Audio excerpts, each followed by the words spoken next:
巡山巡水，有娱有乐，远离城市的喧嚣，寻找心灵的归处。从荆楚之地到国手之都，从异域之乡到金融之地，追星而出，日落而归，全年300个日夜，长途跋涉，不管严寒酷暑，风雨无阻，只为追寻钓鱼人心中的梦。从现在开始，和我们一起游钓黑坑。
不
动的动，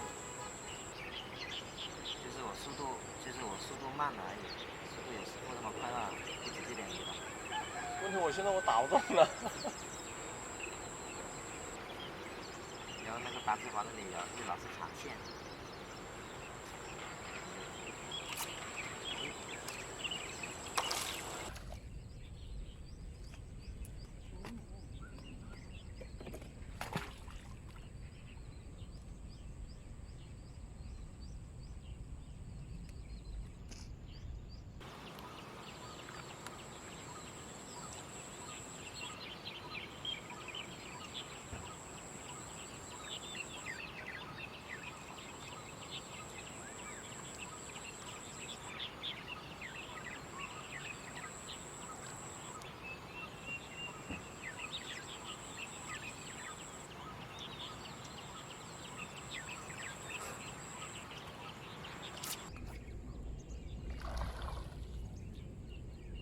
对。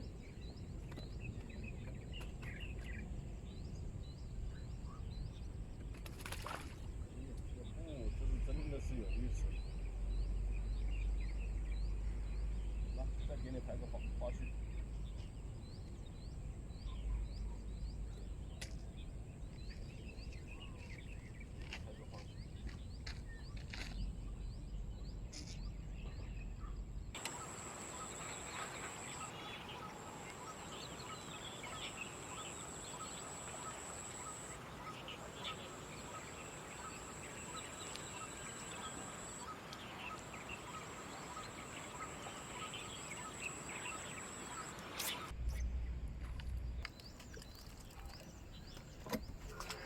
哦，这个创可贴好啊，它刚刚好，磕的时候它不磕其他的地方，它就磕这刚刚有缝的这个地方，就等于说是包了等于白包了，就是从这个缝隙这里面一条线的缝，然后线就给我切进去了。看来还是要飞颗指套，这种搞得太痛了，还是要飞颗指套啊。那个像这种创可贴的话，动不动就湿了，动不动就划了，划了这一个口子，我这个地方已经切破皮了，被线切的。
现在呢，在钓的时候呢，出现太阳了，然后小鱼也出来了，饵料呢就基本上经常到不了底。那么我们在黑坑当中做钓呢，也会碰到这种情况。像在遇到这种情况呢，我的一个解决方法呢，就是一竿抛下去之后，马上一坨窝料丢下去。这个窝料里面呢，是含有浮水颗粒，就是说是半碎的浮水颗粒跟压料颗粒。像这些东西丢下去之后，浮水颗粒会浮在水面的表层，压料会直接脱落到窝底，就等于说一直提倡呢做上窝跟下窝。上窝就是养小鱼的，下窝的话就是留你的目标鱼的。那么在你这种节奏打得快的一个情况下呢，你的一直丢窝下去之后，它会有一个形成立体的一个雾化柱。速度打得快的情况下，它就会把那个你的目标鱼底下的鱼就会打起来。打起来，这个上面的小鱼看到下面成群的目标鱼上来了，比它大的鱼上来之后，它就怕，它就会上。那这个是另外一种驱小鱼的办法。再其次呢，就是你的雾化一直丢，把大头招过来了。那么大头过来了以后呢，几条大头过来，对你的窝子里面实际上是造成不了多大的一个影响。相反呢，它可以驱赶小鱼，因为大头在水上面它有东西吃，它也不会下去的。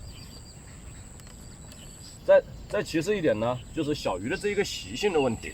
小鱼本身的话，它是更愿意呢是待在水面上的。如果水面上有东西吃，它真不太愿意下去，因为下去的话有大个体的鱼在，它感觉到危险，没有安全感。像在上面有东西吃，它就一直待在上面了。就是通过这种方式，做上窝跟下窝，把小鱼留在上面，把目标鱼压在下面，就通过这种方式去钓啊。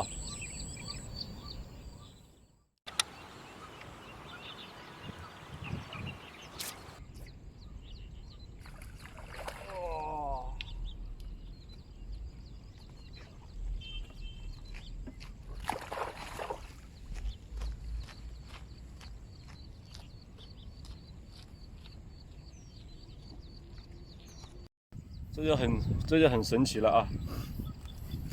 在那钓友里面钓箱里面找到的手套啊，2只都是右手的，他就1只左手的都没有，2只右手的啊，没办法，右手就右手呗，聊胜于无嘛，有比没有的好啊，总比那个创可贴刚好中间露出一条缝专门切手也强，对吧？这下就安全了。拖饵料过来。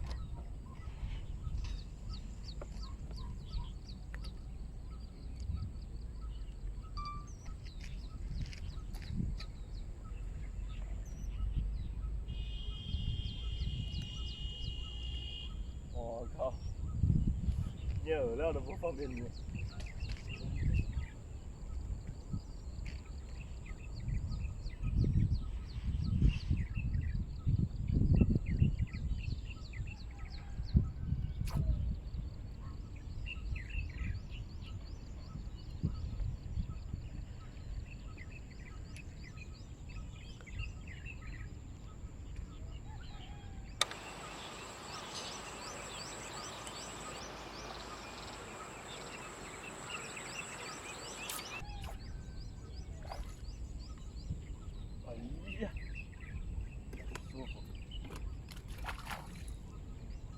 痛感。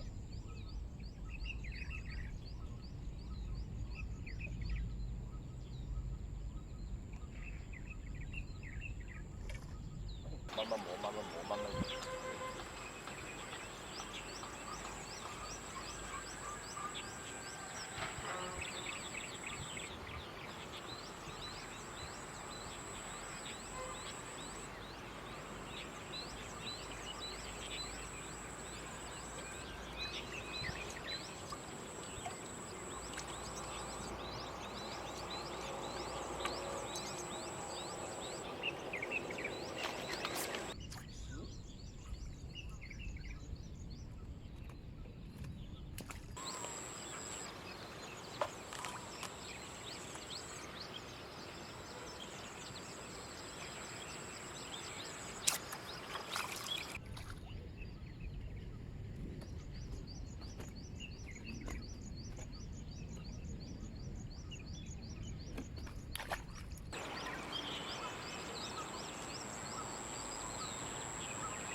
我鱼呢？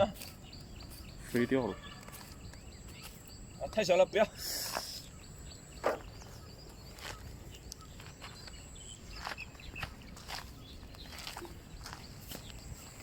就它下去吧。这条太小了，没个10斤8斤的我都懒得入户了。